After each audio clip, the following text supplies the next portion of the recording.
Hey, it's Fred the Submarine Guy. Today, today I'm going to show you how to set up a product and a payment link for that product here in Stripe. Stripe's a payment processor that you can use here online. It can sweep money straight into your banking account, savings or checking account. Really nice, easy interface to use. First of all, click on Product Catalog. I'm already on the Product Catalog page. This is where all your products will show up.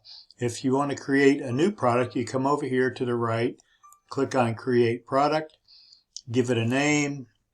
We'll just say Test 2 and a description, yada, yada, yada, yada. And if you have an image, you can upload it right here. It doesn't do a great job on images, but you can try any image you got that's under 2 megabytes and it'll show up here on your invoice. I'm not going to do that right now, but I'll show you how that works later. More options, let's see. You can choose for a recurring payment, which is, every week, every month, every year, something like that, or a one-time payment. We'll just take one time and we'll say $5 will be our price for this. And then I think I got it below the screen, but right below here, it says add product. And so I'll click on add product. Now, then you go over to payment links. Click on that.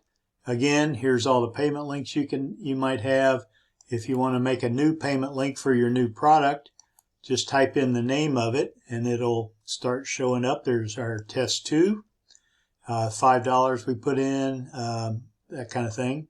And you'll have a chance to put in another product if you want to sell 2 products, recommended products, that kind of thing. Generally, you're only going to sell 1 product at a time or maybe a subscription at a time. You can collect tax if that's required in your state, collect customers' addresses if you're going to mail something to them, require a phone number if you want to call them, and I always try to limit the number of payments.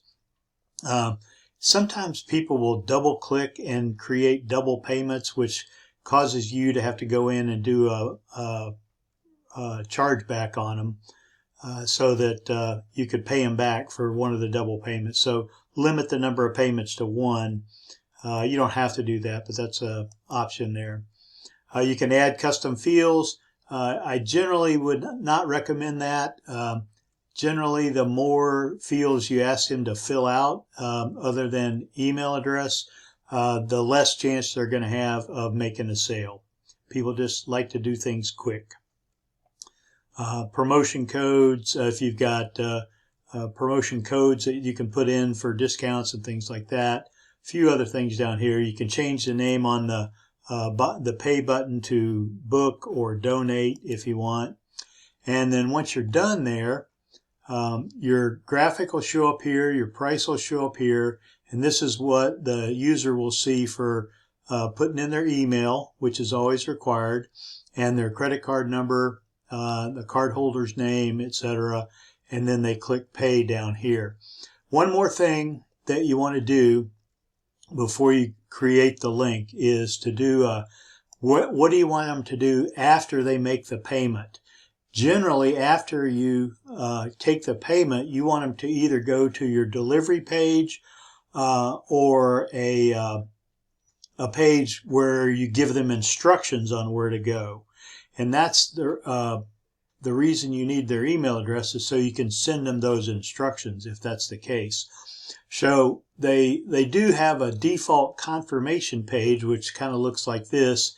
It'll have your graphic over here, and it'll say thanks for your payment, but it doesn't really tell them what to do to go get their product. So what I always like to do is say replace default message,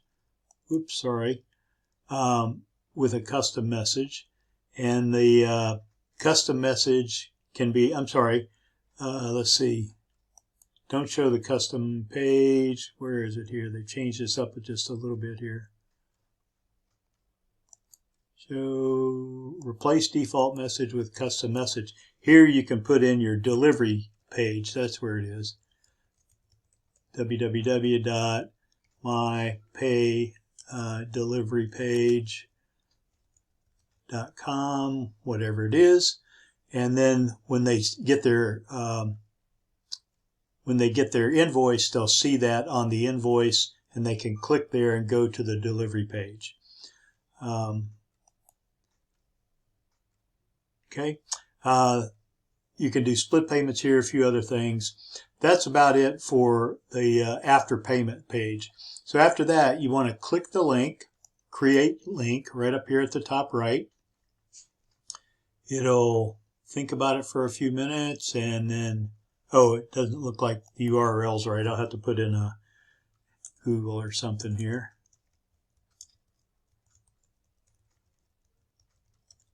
There we go, that should work. Okay, then we'll create the link. And here's the link. We're back on the payment link page.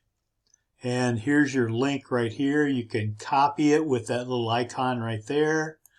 You can look at the URL parameters. You can generate a buy button if you want a button on your page, which will include this link and that sort of thing. But generally, I just use the URL and put it behind a manual buy button that I paste onto my page. And that creates the buy link that you're looking for. So I hope this has helped. If you have any questions, you can email me, Fred@submarineguy.com, with any questions about this. Have a great day.